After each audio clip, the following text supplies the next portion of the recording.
ॐ नमः सिद्धेभ्यः। ॐ नमः सिद्धेभ्यः। ॐ नमः सिद्धेभ्यः। वन्दो ज्ञानानन्दकर चन्द्रगुणकान् माधव वन्दित विमलपद पुण्यपयोनिधिघन् दोषदहन गुणगहन घन हरि करि हरि अरहन् स्वानुभूति रमणी रमण जगनायक जयवन्त जगनायक जयवन्त।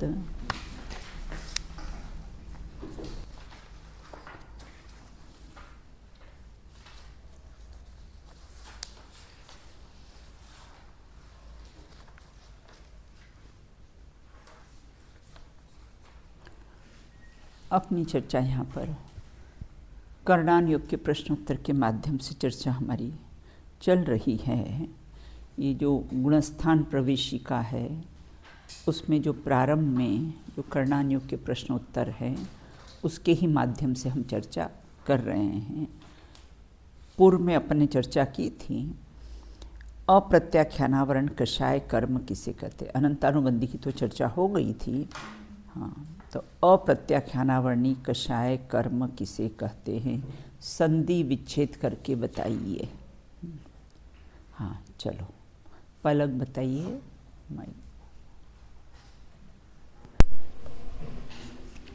दीदी अप्रत्याख्यानावरण कषाय कर्म को जिस प्रकार आता है कि अप्रत्याख्यान प्लस आवरण यानी अप्रत्याख्यानावरण। आ मतलब कि किंचित यानी अल्प ईशत। प्रत्याख्यान मतलब कि त्याग अर्थात किंचित त्याग यानी कि देश चारित्र और संयम का किंचित। और द्रव्यव्रत अर्थात कि बुद्धिपूर्वक शुभोपयोग रूप बाह्य व्रतों का ग्रहण। और भावव्रत अर्थात कि दो कषाय चौकड़ी के अभाव से व्यक्त होने वाली वीतरागता। मतलब जो अप्रत्याख्यानावरण है इसका जो स्वामी है वह सम्यक दृष्टि है जो चतुर्थ गुण स्थान में होता है। और जो अप्रत्याख्यानावरण है वह देश चारित्र यानी संयम असंयम को प्रकट नहीं होने देती है। और इस कषाय का जो स्वामी है वह यदि उसकी आयु नहीं बंदी, अगर आयु ने बंदी है तो वह नियम से देवगति में ही जाता है और इसकी एक कषाय चौकड़ी का अभाव हो जाता है। और जैसे कि न्याय नीति व विवेक पूर्वक राज्यादि के अविरुद्ध मर्यादा पूर्वक होने वाले जीव के अकषाय भाव। और आवरण मतलब कि ढकने वाला। इसका पूरा मतलब लेंगे तो जीव के देश संयम रूप चारित्र परिणामों को आवृत मतलब कि ढकने में निमित्त होने वाले कर्म को अप्रत्याख्यानावरण कषाय कर्म कहते हैं। आप अपनी भाषा में इसको समझाइए। ये तो आपने बुक की लैंग्वेज, आप अपनी भाषा में क्या समझे इसको? यदि अप्रत्याख्यानावरण का मतलब अगर मैं लूँ तो इसमें इसका जैसे स्वामी कौन होता है? दीदी इसका स्वामी सम्यक दृष्टि जो चतुर्थ गुण स्थान में होता है वो उसका स्वामी होता है। और ये जो देश संयम होता है मतलब देश चारित्र जो है संयम भाव उसको प्रकट नहीं होने देता है। और उसके अलावा कि इसमें एक कषाय चौकड़ी का भाव यानी कि अनंतानुबंधी जो कषाय है उसकी चौकड़ी का भाव हो जाता है। इसमें त्याग के भाव नहीं आता। किंचित भी प्रत्याख्यान मतलब नहीं, प्रत्याख्यान मतलब त्याग। इसमें किंचित भी त्याग के भाव नहीं आते हैं। हाँ इसमें अंकिता नहीं आई अंकिता। तो किंचित भी त्याग के भाव कैसे होते हैं? नहीं होते हैं। अब संज्ञबलन कषाय कर्म किसे कहते हैं? संज्ञबलन कषाय कर्म किसे कहते हैं? हाँ अप्पा बताइए। दीदी संचलन का अगर हम संधि विच्छेद करें तो संपस ज्वलन। हाँ। तो सम का अर्थ होता है अच्छी रीति से, और जो ज्वलन है उसका अर्थ होता है प्रकाशित होना। हाँ। तो जीव के सकल संयम परिणामों के साथ जो अच्छी तरह प्रकाशित होता है उसे सकल संयम का कहते हैं। और दीदी ये महाव्रत के परिणामों को प्रकाशित करता है, और ये यथाचारित को घात करता है। हाँ हाँ। और 3 के साथ चौकड़ी के हवा में होता है ये। 3 के साथ चौकड़ी के स्वामी इसके कौन होते हैं? 6वें 7वें गुणस्थानवर्ती मुनिराज इसके स्वामी होते हैं, है ना। ये यथाघात के चारित्र के परिणामों का कैसा है? घात करता है। क्षयोपशम किसे कहते हैं? क्षयोपशम किसे कहते हैं? हाँ, अणिमा बताइए। वर्तमानकालीन सर्वघाती स्पर्धकों का उदयाभावी और भविष्य में उदय में आने वाले सर्वघाती स्पर्धकों का सद अवस्था रूप उपशम और वर्तमानकालीन देशघाती स्पर्धकों का उदय, इन तीनों रूप से कर्म की अवस्था को क्षयोपशम कहते हैं। कितनी बातें आई इसमें? 3। कौन कौन सी? एक वर्तमानकालीन आई है, उदयाभावी आएगा, एक सदावस्था रूप उपशम आया है, और एक वर्तमानकालीन देश स्पर्धकों का एक उदय आया है। इन तीनों की अवस्था किसका क्षय होता है? सर्वघाती वर्तमानकालीन, हाँ, क्षय होता है। अच्छा, उपशम किसका होता है? भविष्यकालीन, भविष्य में आने वाली कर्म प्रकृतियों का। और उदय किसका रहता है? हाँ, उनका कैसा है? उदय रहता है। उदया भावी क्षय किसको कहते हैं? उदया भावी क्षय किसे कहते हैं? हाँ, देशना बताइए। दीदी, उदया भावी क्षय मतलब जैसे कर्म उदय में आने से पहले जब उसका अभाव हो जाता है, वो मतलब वो नष्ट हो जाता है, तो उसे उदया भावी क्षय कहते हैं। उदय भावी क्षय। अपने इसका किसका उदाहरण लिया था? कोई एग्जाम्पल लिया था? जैसे हम कोई वैक्सीन वगैरह लगा लेते हैं, क्या मालूम पहले से, हाँ, कि बहुत अभी डेंगू चल रहा है या जो भी चल रहा है ना, पोलियो का अपन ने पोलियो की दवाई देते ताकि कभी होना इन फ्यूचर। हाँ, तो पहले ही उसका कैसा है? क्षय कर देते हैं। तीर्थंकर प्रकृति कौन से गुणस्थान से कौन से गुणस्थान तक बढ़ती है, और उदय उसका कौन से गुणस्थान में आता है? हाँ, चलो बताइए बेटा। ये तीर्थंकर प्रकृति 4 से 8वें गुणस्थान तक बनती है, और 13वें गुणस्थान में उसका उदय आता है। हाँ, अपूर्वकरण, 8वां अपूर्वकरण। अब घातिया कर्म किसे कहते हैं? घातिया कर्म किसे? घातना का अर्थ क्या है? घातना का अर्थ क्या है? हाँ, स्वस्तिका बताइए। घातिया कर्म पे घातना शब्द है, तो घातना का अर्थ है स्वभाव का अंश पर्याय में प्रकट ना होने देना। हाँ, उसका नाम है कैसा है? घातना। घातना का अर्थ अभाव नहीं लेना, घटना का अर्थ नष्ट करना नहीं, स्वभाव का अंश पर्याय में प्रकट नहीं होना, इसी का अर्थ कैसा है? घातना है। अब घातिया कर्म किसे कहते हैं? घातिया कर्म किसे कहते हैं? जीव के ज्ञान आदि अनुजीवी गुणों के घात में अर्थात ज्ञान आदि गुणों की पर्याय के व्याप्त ना होना हाँ। ना होने में निमित्त होने वाले कर्म को घातिया कर्म कहते हैं। हाँ, चलो राजी, आप इसको अपनी भाषा में समझाइए मुझे। दीदी, मतलब जो आत्मा आपको में भाव भाषण क्या हुआ इसका? जिसमें आत्मा में जो ज्ञान आदि गुण है उसको स्वरूप का अंश है वो, लेकिन उसे पर्याय में प्रकट नहीं होने देना। हाँ, तो यही है कैसा है? घातिया कर्म।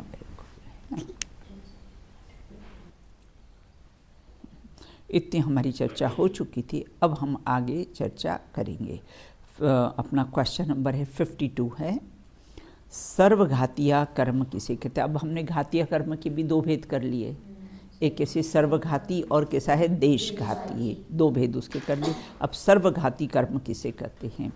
जीव के ज्ञानादि गुणों के अर्थात पर्याय में पूर्णतः घात में निमित्त होने वाले कर्म को सर्वघातिया कर्म कहते हैं। देखो, जो जीव का जो ज्ञानादि गुण है ना, ज्ञान दर्शन इत्यादि गुण हैं, वो कैसे हैं?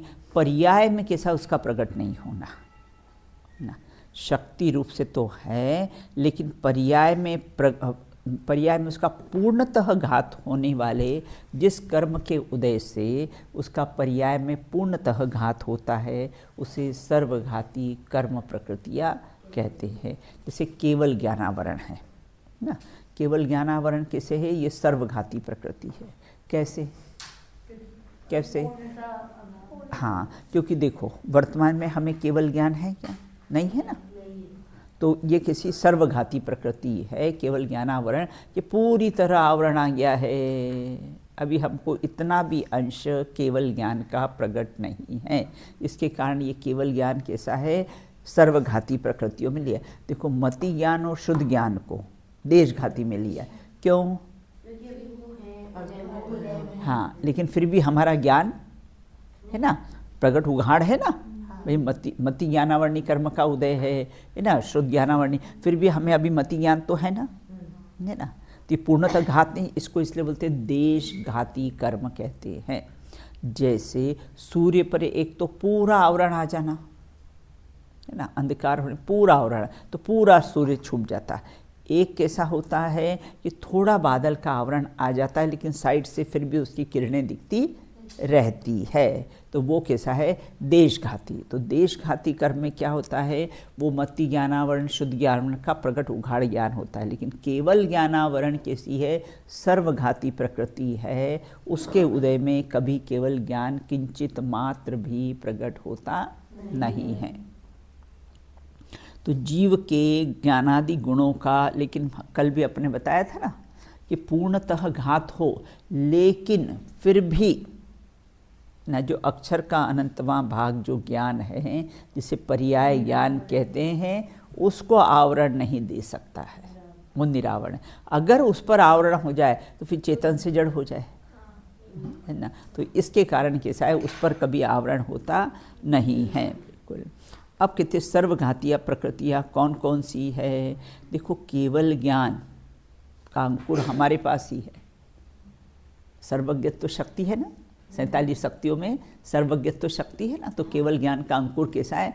बीज हमारे पास ही है, बाहर से कोई केवल ज्ञान आएगा नहीं, है ना। वो केवल ज्ञान कैसा? केवल सर्वज्ञत्व शक्ति है जो त्रिकाल है, और उसी में से कैसा होता है? ये केवल ज्ञान प्रकट होता है।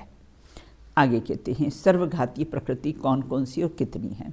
देखो केवल ज्ञानावरण, अपने को तो ऐसा था रे केवल ज्ञानावरण सर्वघाती थोड़ी हो सकती है। अपने को तो क्या लगता है केवल ज्ञानावरण सर्वघाती कैसे हो सकती है? लेकिन सर्वघाती का अर्थ आप समझे ना, जिसके उदय में वो ज्ञान किंचित मात्र भी प्रकट नहीं हो। जैसे अभी अभी केवल ज्ञान नहीं है, अभी अवधि ज्ञान नहीं है, अभी मति ज्ञान मनपर्य ज्ञान नहीं है बिल्कुल। तो इस प्रकार से यहाँ ये कहते हैं कि केवल ज्ञान, अभी केवल ज्ञान नहीं है ना, और केवल दर्शनावरण ना निद्रा में ना, और निद्रा है ना, निद्रा और निद्रा निद्रा है ना, नींद में भी कोई पराक्रम कर ले ना। निद्रा मतलब सामान्य है ना, हलन चलन का होता है, और निद्रा और प्रचला मतलब कुछ सोता है और कुछ कैसा है? जागता है। और फिर प्रचला प्रचला प्रचला प्रचला जो निद्रा होती है उसमें मुख से लार इत्यादि गिरती है, हाथ पांव कैसे हैं चलाता, इधर के उधर उधर के उधर करता है बिल्कुल। वह प्रचला और स्त्यान गृद्धि सोत इतनी गहरी नींद कि कुंभकर्ण जैसा। बोले कुंभकर्ण बोले 6 महीने सोता था। ये अन्य मतलब अपने यहाँ तो ये भ्रांति नहीं, 6 महीने कोई सो ही नहीं सकता है। अपने यहाँ तो कुंभकर्ण कैसे है? मोक्ष गए हैं, लेकिन ये कहते कुंभकर्ण की नींद है ना। और हम कोई कुंभकर्ण से कम है? मोह नींद में सोया चेतन, अब तो जगावन रे ना, अब उसको कैसा है? जगाया। सोया हुआ हो उसको जगाया जा सकता है, लेकिन जो सोने हुए की एक्टिंग कर रहा हो उसको नहीं जगाया जा सकता। तो हम सब कैसे सोते हुए की एक्टिंग करते करते मोह की नींद में सोए हुए हैं, और सोने की कैसी एक्टिंग कर रहे हैं, इसलिए हमको जगाना कैसा है? पॉसिबल नहीं है। तो स्त्यान गति मतलब बहुत गहरी नींद। आपको मैंने एक नील कमल पिक्चर का उदाहरण दिया था, शायद दिया था आप लोग को, आपकी क्लास में दिया होगा या नहीं दिया। एक बहुत पहले हमारे ज़माने में एक नील कमल पिक्चर आई थी, वो वहीदा रहमान की थी। वो क्या करती थी, नींद में ही उठकर, है ना, दरवाज़ा खोला और नाव में बैठकर नदी के पार हो जाती थी, है ना।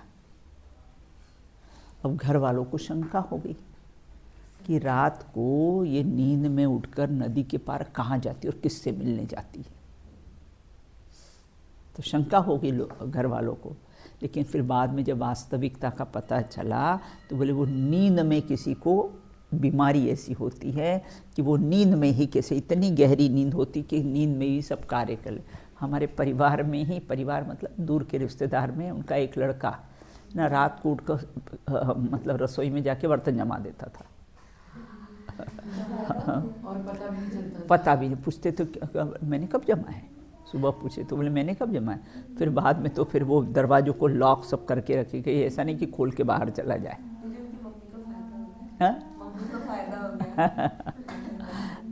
लेकिन वो इसका गलत भी तो हो सकता है ना कुछ, बिल्कुल, है ना। तो ये स्त्यान गद्दी, तो ये कैसा है, ये सर्वघाती प्रकृति है। स्त्यान गद्दी सर्वघाती प्रकृति है।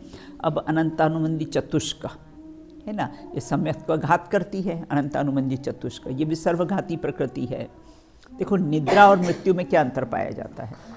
निद्रा और मृत्यु में क्या अंतर पाया जाता है? निद्रा और मृत्यु में क्या अंतर पाया जाता है? निद्रा की अपनी चर्चा चल रही ना। हाँ,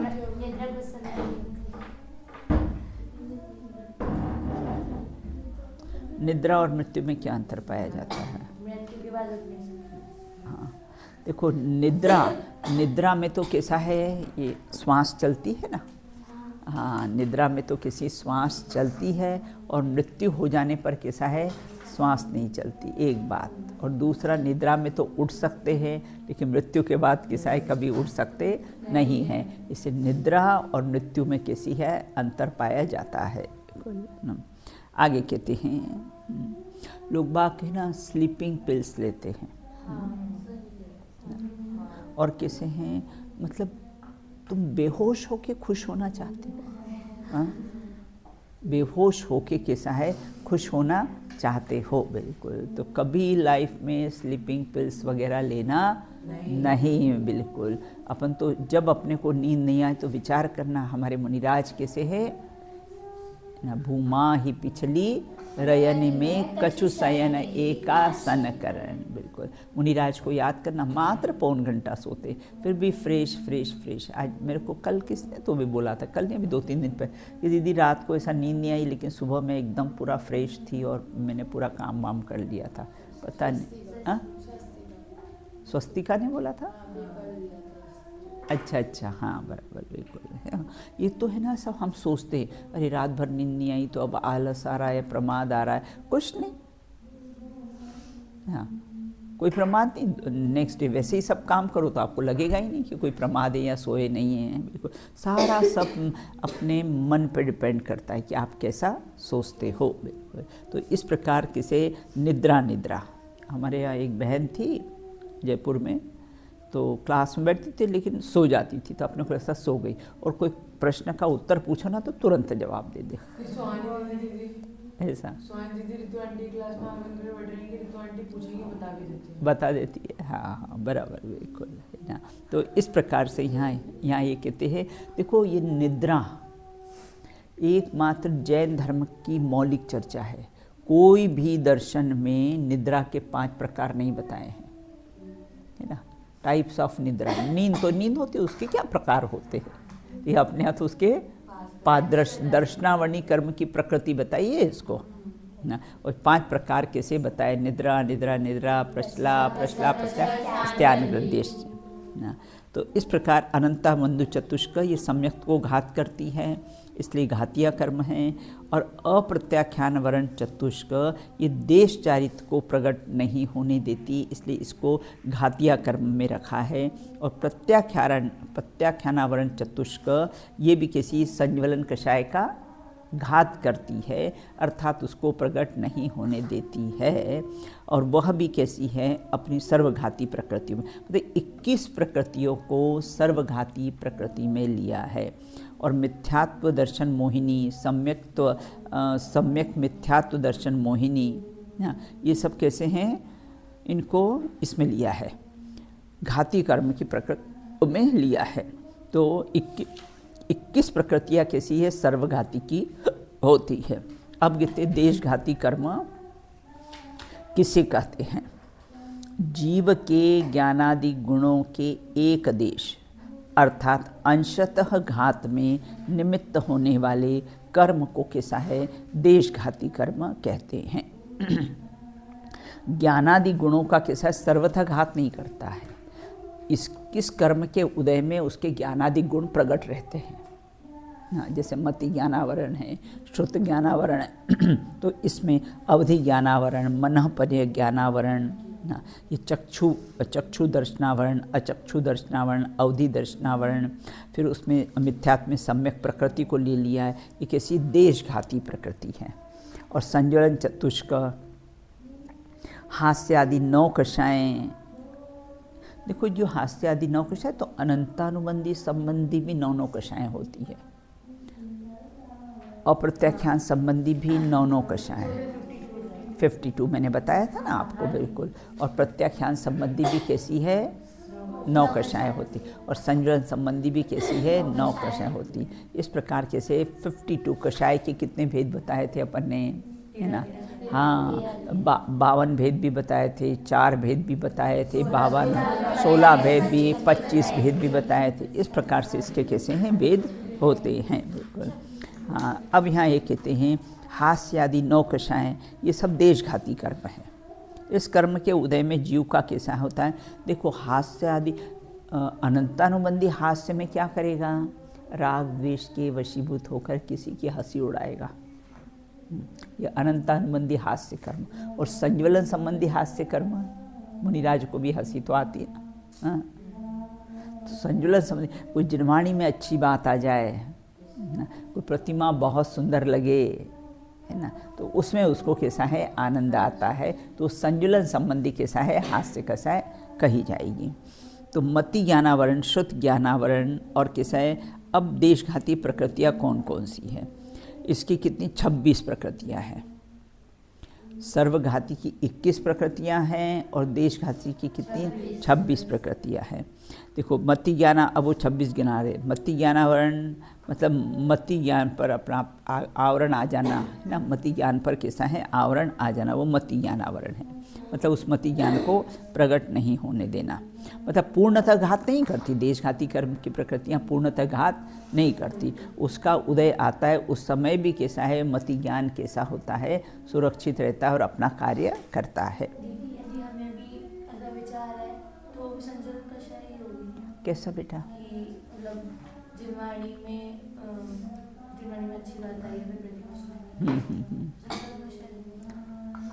संज्ञान कषाय के स्वामी कौन होते हैं? मुनिराज होते हैं।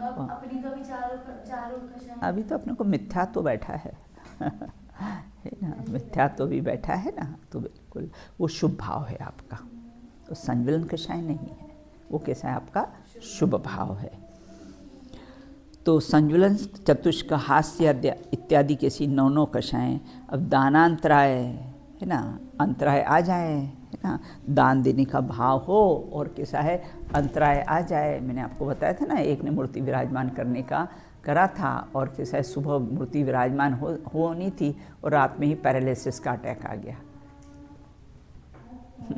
मंदिर में मूर्ति विराजमान करी और नहीं करी, और हॉस्पिटल में जाना पड़ा। ये दानांतराय कर्म का उदय है। दान तो आप देना चाहते हो, लेकिन अंतराय आप, लेकिन पूर्व में आपने किसी को अंतराय डाला होगा, पूर्व में आपने किसी को दान नहीं देने दिया होगा, है ना, उसके दान में कैसा अंतराय डाला होगा, इसकी मान प्रतिष्ठा नहीं बढ़ जाए। तो इसलिए तुमको भी कैसा है? पैसा का पैसा गया, मूर्ति का पैसा तो पहले दे ही दिया था, है ना, पैसा का पैसा चला गया, और फिर कैसा है? आर्त रौद्र ध्यान हुए जो अलग, है ना, तो उससे पाप का ही बंध होता है। अब कहते लाभांतराय, है ना, कुछ प्रॉफिट हो और कुछ कैसा है नहीं हो, और भोगांतराय ना है ना। अब कैसा है अब सर्दी का टाइम है और कैसा है बहुत अच्छी आइसक्रीम आई हुई है, लेकिन हमको फीवर आ गया। अब क्या हुआ, ये भोगांतराय कर्म का उदय। आपने कैसा है आज बहुत बढ़िया भोजन बना है और कैसा है हमारा मुंह कुड़वा हो गया। ये भोगांतराय कर्म का उदय आ जाता है। क्यों आया ये? क्योंकि हमने कैसा है पूर्व में किसी को इसलिए कभी किसी को अंतराय नहीं करना, इसको नहीं परोसना, इसको नहीं दूं, इसको ऐसा नहीं करूं, इस प्रकार का कोई भी परिणाम नहीं होना चाहिए। सबको देना है बिल्कुल, नहीं तो ऐसे उदय आएंगे अगले भाव में, फिर वो भी आपको इच्छा होगी और आपको परोसेंगे नहीं, है ना। तो इसलिए किसी प्रकार का भेदभाव नहीं करना। और उपभोगांतराय है ना, मतलब बार बार जो चीज़ अपन भोगते हैं ना उसका कैसा है उपभोग, है ना, मतलब बार बार भोगना ना। तो उपभोगांत और वीर्यांतराय है ना, क्या करे, एग्ज़ाम्स है और उतना पुरुषार्थ जागृत हो ही नहीं रहा है, मन ही नहीं लग रहा है, हमारा याद ही नहीं हो रहा है, मन ही नहीं लग रहा है। ये वीर्यांतराय कर्म का उतना पुरुषार्थ आपका जागृत नहीं होगा। ये सब देशघाती प्रकृतियां हैं। ये 26 प्रकृतियां देशघाती है, 21 प्रकृतियां सर्वघाती है। हाँ, अब ये लगाओ ज्ञानावरण में कि 5 प्रकृतियों में कितनी देशघाती कितनी सर्वघाती है, ये बताओ। बहुत बढ़िया, बिल्कुल हाँ सही कि हाँ। अब दर्शनावर्णी में कितनी प्रकृतियाँ देशघाती और कितनी प्रकृतियाँ कैसी है सर्वघाती? एक जन बताओ। हाँ बताओ, हाँ माइक किधर है, बताओ। हाँ बताओ। अपने दर्शनावर्णी की 9 प्रकृतियाँ हैं, उसमें कितनी देशघाती कितनी? 6 सर्वघाती हैं और हाँ। 3 देशघाती हैं। 6 सर्वघाती कौन कौन सी? जो 4 दर्शन है, चक्षु अचक्षु अवधि और केवल। हाँ। तो केवल दर्शन वर्ण सर्वघाती, हाँ। और चक्षु अचक्षु अवधि हाँ। ये तीनों देशघाती। हाँ। फिर 5 निद्रा, जो निद्रा प्रचला हाँ। प्रचला और हाँ। स्नान वृद्धि, हाँ। ये पांचों सर्वघाती प्रकृति है। ज्ञानावर्णी दर्शनावर्णी। मोहिनी में है ना, मोहिनी की कितनी प्रकृतियां हैं? दर्शन मोहिनी और चारित्र मोहिनी। चारित्र मोहिनी में 3 कषाय चौकड़ी ही सर्वघाती है और 1 संजुलन वो देशघाती देशघाती है।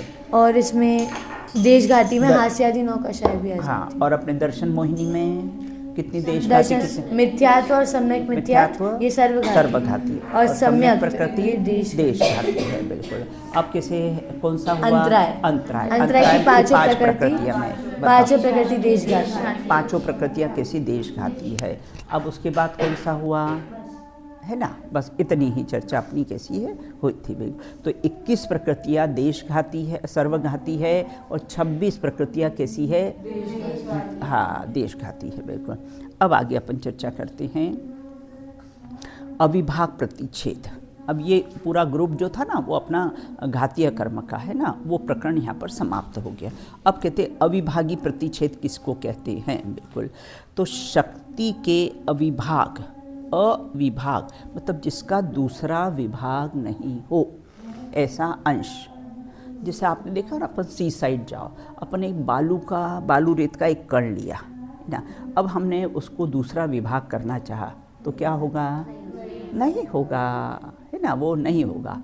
हमने धनिया लिया, साबुत धनिया, और उसका 2 भाग करना चाहे तो हो जाएगा, है ना। तो जिसका दूसरा अविभागी मतलब जिसका दूसरा विभाग नहीं हो, ऐसे अविभागी प्रतिच्छेद है ना, प्रतिच्छेद कहते हैं। देखो अब उसका संधि विच्छेद आता है।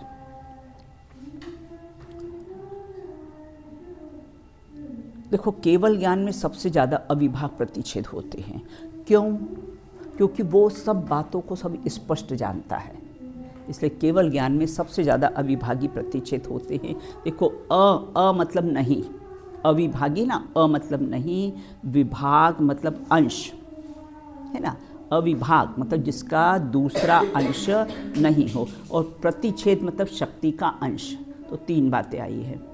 अविभाग और प्रतिच्छेद। तो अ मतलब नहीं, विभाग मतलब दूसरा अंश न हो सके, और प्रतिच्छेद मतलब शक्ति का अंश, मतलब ऐसा शक्ति का अंश जिसका दूसरा विभाग नहीं हो सकता है, उसको अविभागी प्रतिच्छेद कैसा है कहते हैं। तो केवल ज्ञान में सबसे ज़्यादा अविभागी प्रतिच्छेद होते हैं।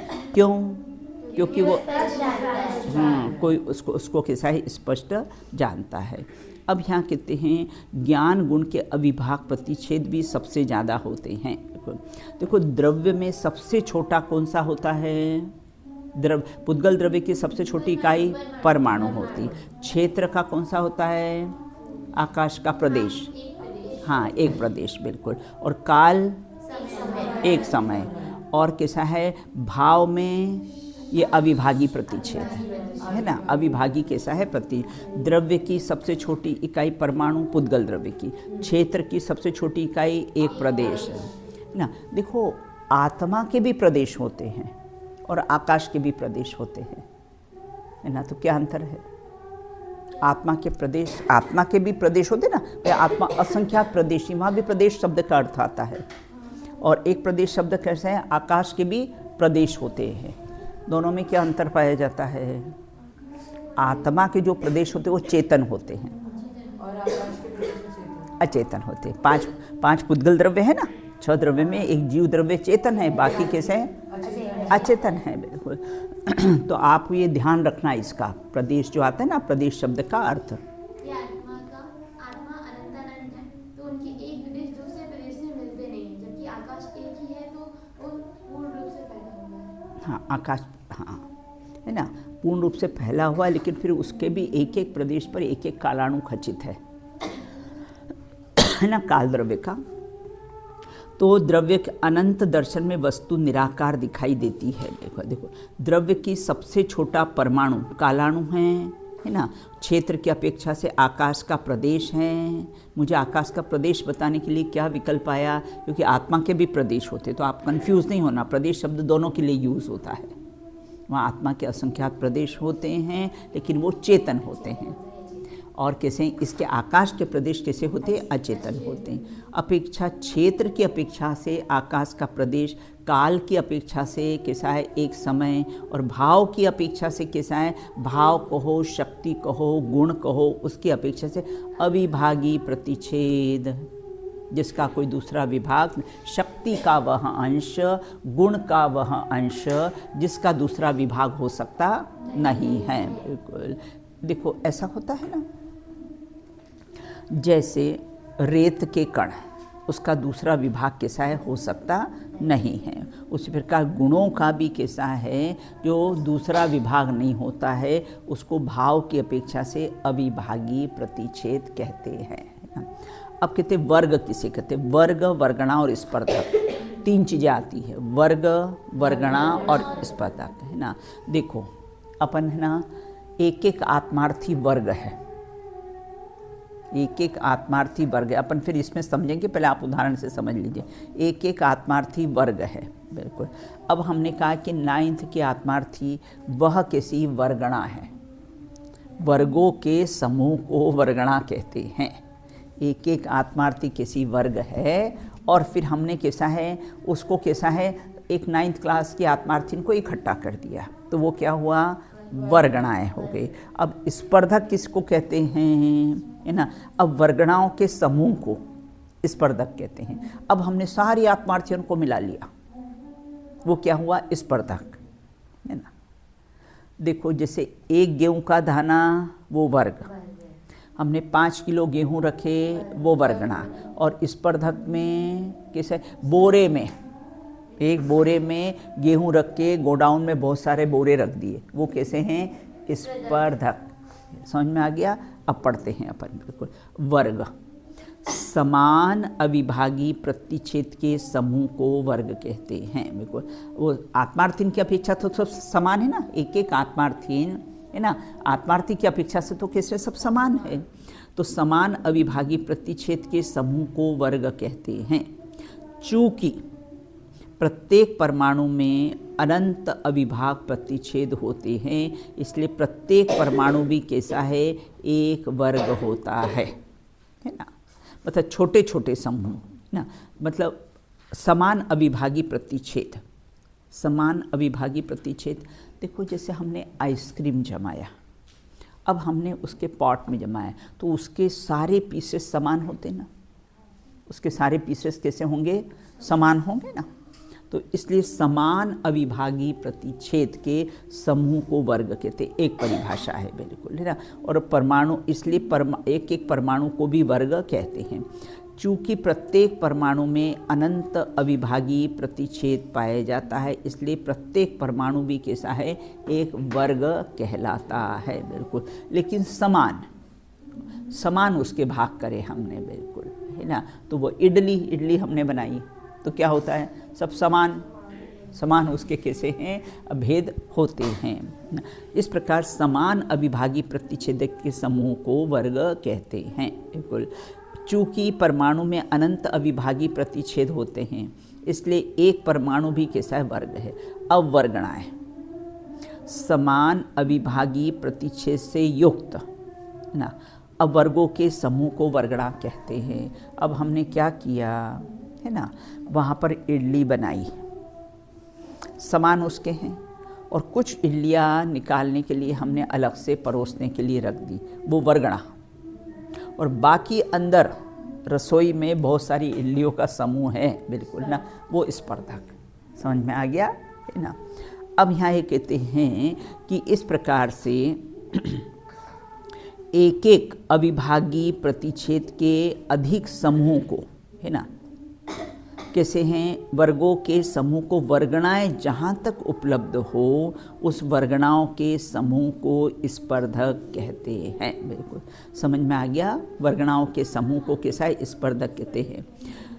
क्या कहते हैं, समान अविभाग प्रतिच्छेद समूह को वर्ग कहते हैं, वर्गों के समूह को वर्गणा कहते हैं, और वर्गणा के समूह को स्पर्धक कहते हैं बिल्कुल, है ना। शॉर्ट में कैसी है ये परिभाषा है बिल्कुल। तो इस प्रकार से वर्गणाएं जहाँ तक उपलब्ध हो उस वर्गणाओं के समूह को कैसा है, स्पर्धक कहते हैं। समझ में आ गया आपको, है ना। वर्ग, वर्गणा और स्पर्धक, है ना। अब कहते हैं अनेक प्रकार के एक गेहूँ वो वर्ग 5 किलो का हो वर्गणा है, और गोडाउन में बहुत बोरे रखे हुए हैं, है ना, वो वर्गणाओं का समूह है ना, बहुत सारे बोरे रखे हैं, वो कैसा हुआ, स्पर्धक। उसी प्रकार से ये समान अविभागी प्रतिच्छेद वो कैसे वर्ग होते हैं, कर्म परमाणु के। बेटा ये सारी कर्म परमाणुओं की बातें चल रही है।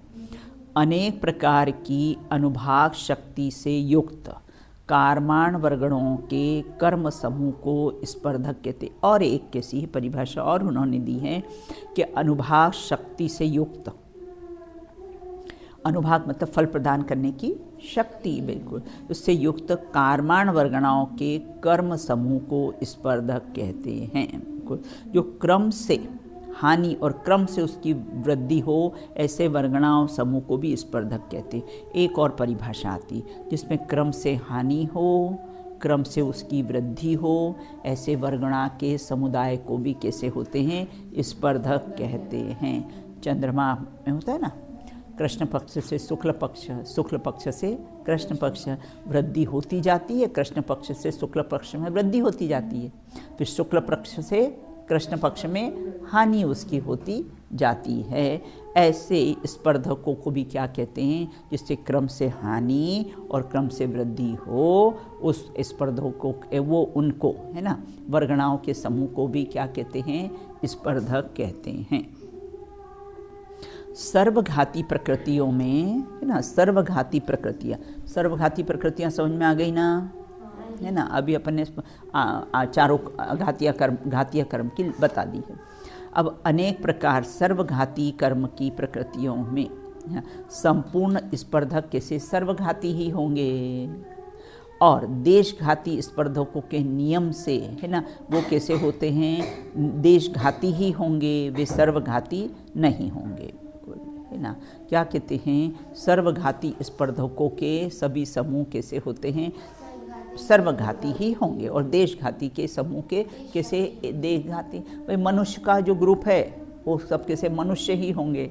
भाई एक स्त्रियों का ग्रुप है वो सब स्त्रियाँ ही होगी, है ना। उसका अपना शरीर के लिंग इत्यादि, हाव भाव, नेचर, वो सब स्त्रियों जैसा ही होगा।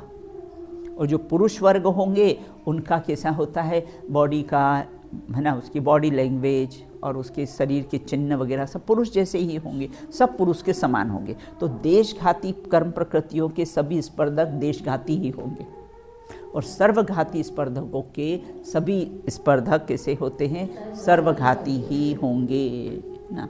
तो इस प्रकार देशघाती प्रकृतियों के स्पर्धक सर्वघाती अर्थात देशघाती दोनों। देखो, और फिर नीचे इतना तो उदाहरण दे दिया। और केवल ज्ञानावरण कौन सी है, सर्वघाती की देशघाती?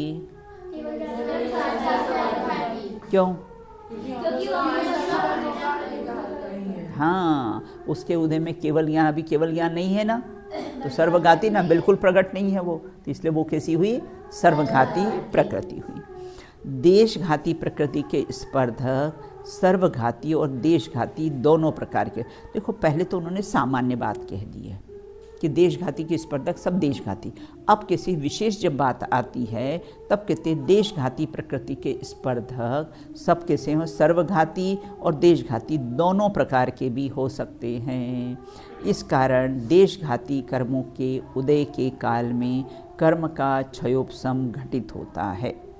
जीव के ज्ञानादिक अनुजीवी गुण, ज्ञान दर्शन चेतना आदि अनुजीव, अनु मतलब साथ साथ रहने वाले, पुद्गल का स्पर्श गंध वर्ण उसका अनुजीवी गुण है। तो अनुजीवी गुण की पर्याय प्रकट होती है। उदाहरणार्थ मति ज्ञानावरणादिक देशघातीय कर्म है, बिल्कुल, है ना।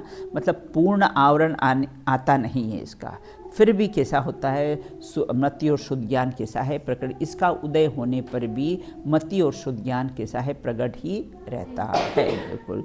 उसको बोलते हैं देशघाती। समझ में आ गया, देशघाती और सर्वघाती, है ना। जो संपूर्णतः घात करे वो देशघाती, जो किंचित घात करे, हाँ, जो किंचित आवरण करे वो देशघाती, वो संपूर्ण आवरण करे वो सर्वघाती, बिल्कुल। अब कहते पूर्व स्पर्धक किसे कहते हैं, अनिवृत्तिकरण नामक, है ना, अनिवृत्तिकरण नामक 9वें गुणस्थान में पूर्व में पाए जाने वाले स्पर्धकों को पूर्व स्पर्धक। अभी तो अपने स्पर्धक देख लिया ना, वर्गणाओं के समूह को स्पर्धक कहते हैं। हाँ, अब कहते उस स्पर्धक के उन्होंने दो भेद कर दिए, पूर्व स्पर्धक और अपूर्व स्पर्धक, इस प्रकार से भेद कर दिए हैं। देखो, अनिवृत्तिकरण संधि विच्छेद आपको मालूम है 9वें गुणस्थान का। अ मतलब नहीं, निवृत्ति मतलब भेद, करण मतलब परिणाम, तीन शब्द है ना, अनिवृत्ति और करण। अ मतलब नहीं, निवृत्ति मतलब भेद और करण मतलब परिणाम। अब यहाँ ये कहते हैं अनिवृत्तिकरण, मतलब यहाँ अनिवृत्तिकरण नामक 9वें गुणस्थान में के पूर्व में, तो 9वें गुणस्थान का पूर्व कौन सा गुणस्थान हुआ, 8वां, है ना, अपूर्वकरण हुआ। तो ऐसे 9वें गुणस्थान के पूर्व पाए जाने वाले स्पर्धकों को पूर्व स्पर्धक कहते हैं। 9th क्लास से पूर्व कौन सी क्लास होगी, 8th क्लास, है ना। तो अनिवृत्तिकरण नामक गुणस्थान में कैसा है, उसके पूर्व में जो 8वें गुणस्थान में जो स्पर्धक पाए जाते, स्पर्धक मतलब वर्गणाओं का समूह, है ना, पाए जाते हैं, उसको क्या कहते हैं, पूर्व स्पर्धक कहते हैं। देखो, दूसरी मंजिल के बाद पहली मंजिल, पहली मंजिल के बाद कैसे दो, तो दूसरी मंजिल के पूर्व में कैसी पहली मंजिल, उसी प्रकार 9वें गुणस्थान के पूर्व में जितने भी स्पर्धक पाए जाते हैं उसको बोलते हैं कैसा है, पूर्व स्पर्धक कहते हैं, मतलब 8वें गुणस्थान तक, बिल्कुल। अब कहते हैं अपूर्व। अनिवृत्तिकरण गुणस्थान के परिणामों के निमित्त से, परिणामों के निमित्त से, अनिवृत्तिकरण का अर्थ समझ में आ गया संधि विच्छेद करके, हाँ बराबर। अब कहते हैं अनिवृत्तिकरण, हाँ बताओ, हाँ आपने श्रेया बताइए। मतलब नहीं, निवृत्ति मतलब भेद और करण मतलब परिणाम। परिणाम मतलब जिसका भेद नहीं हो, है ना, ऐसे परिणामों को किसे हैं, अनिवृत्ति परिणाम, नहीं भेद हो बिल्कुल ना। वो अनिवृत्तिकरण गुणस्थान के परिणामों के निमित्त से, मतलब अनिवृत्तिकरण 9वां गुणस्थान है, उसमें परिणाम बहुत विशुद्ध रहते हैं, क्योंकि अब 10वें गुणस्थान में तो कैसे कषाय का अंत होना है, ऐसा नहीं होता है, बहुत बहुत टाइम लगता है। अंतर्मुहूर्त से 8वें में 12वां, है ना, 9वें में आया, 10वें में कषायों का सब अंत, और छलांग मारी, छक्का लगाया तो सीधे, है ना, 12वें में पहुंच जाता है। तो अनिवृत्ति गुणस्थान के अरे चौथे से बेटा 13वें में पहुंच जाते हैं। कौन है प्रथमान योग में प्रसिद्ध? अंतर्मुहूर्त में भरत चक्रवर्ती।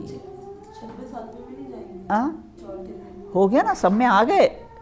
अंतर्मुहूर्त में ना अभी चौथा गुणस्थान है, देशव्रत भी हो गए, मुनिव्रत भी धारण कर लिया, और श्रेणी भी मान ली, कषाय का भी अंत कर लिया, और फिर 12वें में पहुंच गए। मात्र मतलब इतना फास्ट काम हो सकता है आत्मकल्याण कर्म में, सारा अंतर्मुहूर्त में, है ना, केवल ज्ञान प्राप्त कर लिया, बिल्कुल, है ना। हाँ जरूर, क्यों नहीं, भावना से भवन खड़ा होता है कि नहीं, भावना भाओगे तो भवन खड़ा होगा। मत उसमें जाना, फालतू गृहस्थी के चक्कर में मत पड़ना। तुम्हारी मम्मियों से पूछ लो वो कितनी सुखी है, ज़रा पूछ लेना उनसे, है कि नहीं।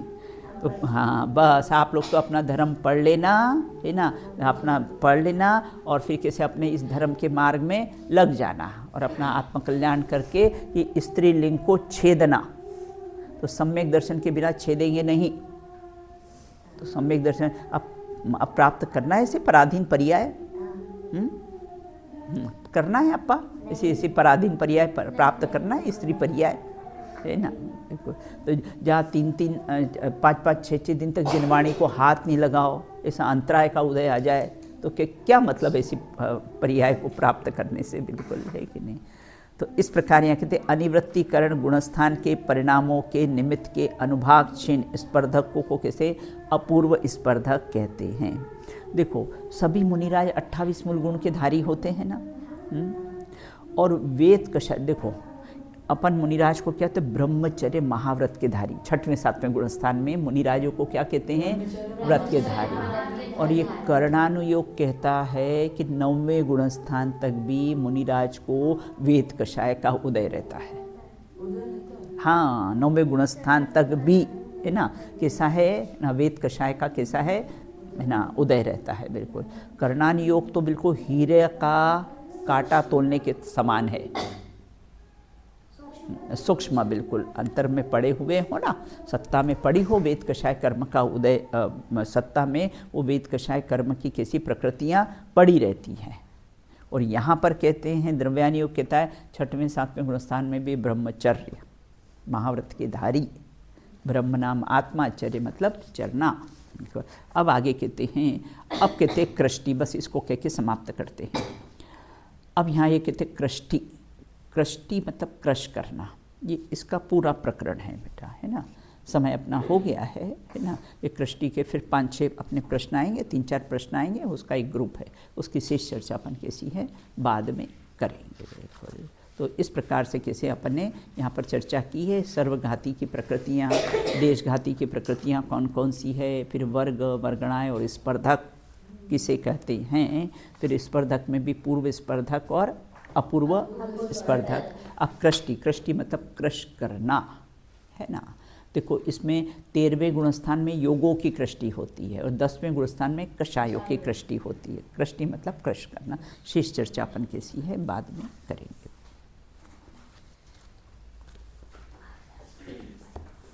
आज दोपहर की क्लास कितने बजे से लेंगे अपन लोग?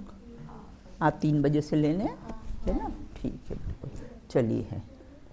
आत्मा का ज्ञान हो, आत्मा का ज्ञान हो, आत्मा से ही मेरी संसार में पहचान हो, आत्मा में दिन उदय हो, आत्मा में रात हो, आत्मा अनुभव में आवे, आत्मा की बात हो, आत्मा के ध्यान में ही मेरा पुनरुत्थान हो,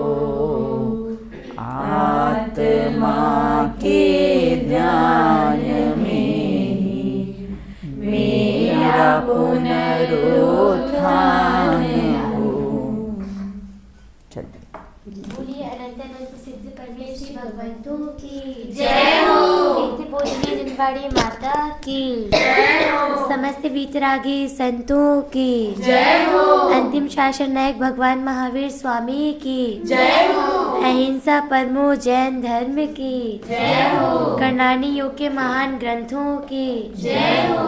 एक साथ बोलिए जय जिनेन्द्र जय जिनेन्द्र।